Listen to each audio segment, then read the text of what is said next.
예, 안녕하십니까. 자, 오늘 이제 국토교육부 처음부터 다시 출발을 하시게 될 겁니다. 그래서 교재로는 먼저, 좀 뒤부터 보셔야 되죠. 83페이지부터 먼저 보시고 나서, 본격적으로 내용을 확인하겠습니다. 그래서 일단은 우리 국토교육부의 법체계 얘기부터, 보셔야 되겠습니다. 그래서 일단은, 자, 토지 사용 수익이라는 부분 가지고 얘기를 합니다. 해서, 내가 땅을 가지고 있습니다. 라고 했을 때 이용할 수 있고요. 이걸 법적으로는 개발 행위라고 얘기를 합니다. 그래서 땅 가지고 있으면 개발 행위 할 수 있고요. 이때 개발 행위 대표값 건축물의 건축을 볼 수 있습니다. 그래서 땅 갖고 있으면 건물 지을 수가 있는데 이거 무제한으로 내 멋대로 건물 지을 수 있는 거 아니고 일정한 규제 들어갑니다. 해서 이게 이제 소위 이제 이런 규제라고 하는 내용은 소위 건폐율과 용적률, 용도 제한, 그리고 이제 간접적으로 높이 제한이라는 이런 크게 네 가지 규제 나오게 됩니다. 건폐율은요, 건물 지을 때 옆으로 펼치는 거 규제하는 개념, 용적률은 위로 쌓아 올리는 것을 규제하는 개념이고, 기타 건축물 용도, 뭐 아파트라든가 또 상가 이런 식으로 용도 내 멋대로 토지 소유자가 쓸 수 없고요. 일정한 규제 받습니다. 기타 간접적으로 높이 제한까지 해서 토지 소유자가 건축물의 건축 같은 개발 행위를 하고자 할 때는 이런 건폐율, 용적률, 용도 제한, 높이 제한 등에 적합해야 되고요. 그때 바로 개발 행위 허가라고 하는 것을 받을 수가 있습니다. 그래서 이 개발 행위 허가 여부를 판단하는 기준점, 이걸 우리가 도시, 군, 관리계획 이런 용어를 쓰고 있고요.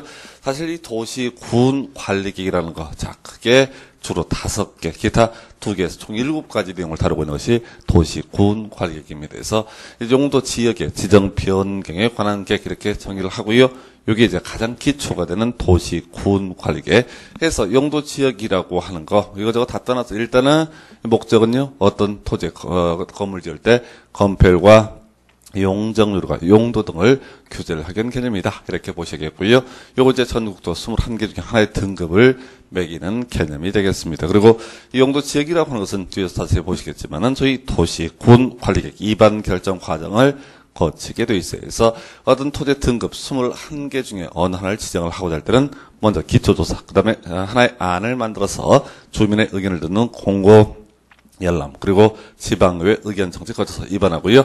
협의, 심의 등의 절차를 거쳐서 결정 고시하게 되면 고시를 또 5일 후에 건폐율, 용적률, 용도 제한 등의 규제가 도출되게 될 것이고, 토지 소유자가 건물 짓고 싶을 때는 자신의 토지에 존재하는 용도 지역을 확인을 해보고 거기서 나오는 건폐율, 용적률, 용도 제한에 적합했을 때 저희 개발행위 허가를 받을 수가 있다. 자, 그랬을 때 국가 입장에서 이 건폐율, 용적률, 용도 제한을 바꾸고 싶다라고 하게 되면 가장 기본은요, 용도 지역을 21개 중에 다른 하나로 도시, 군, 관리계획 입안 결정 과정을 통해서 바꿔주면 되겠습니다. 시간 너무 많이 걸리고요. 나중에 보시겠지만 이 건폐율, 용적률, 용도 제한, 높이 제한 동시에 다 바뀌기 때문에 오히려 문제가 될 수가 있습니다. 예, 그랬을 때 이런 용도 지역 자체를 바꾸는 것이 아니라 그 토지에 존재하는 이 건폐율, 용적률, 용도 제한, 높이 제한 중에서 일부 식만을 바꿀 수 있는 개념. 이게 이제 용도 지구라는 개념이 될 것이고, 일단 용도 지구도 기본 틀은요,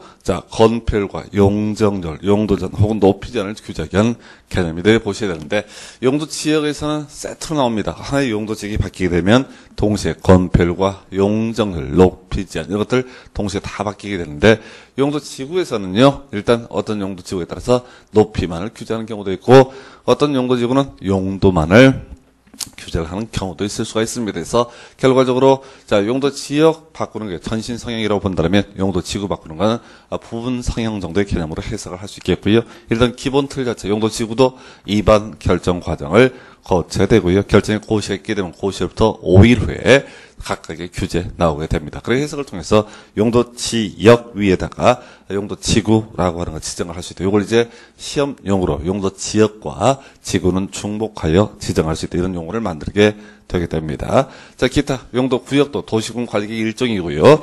일단은 입안 결정하는 것 똑같은 틀이 되겠고, 건폐율, 용적률, 용도 제한 등의 규제 발생하게 됩니다. 다만 용도구역은 뒤에서 따로 4개, 개발 제한구역, 시가화 조정구역, 수산자원 보호구역, 도시 자연공원구역까지 4가지 있고요.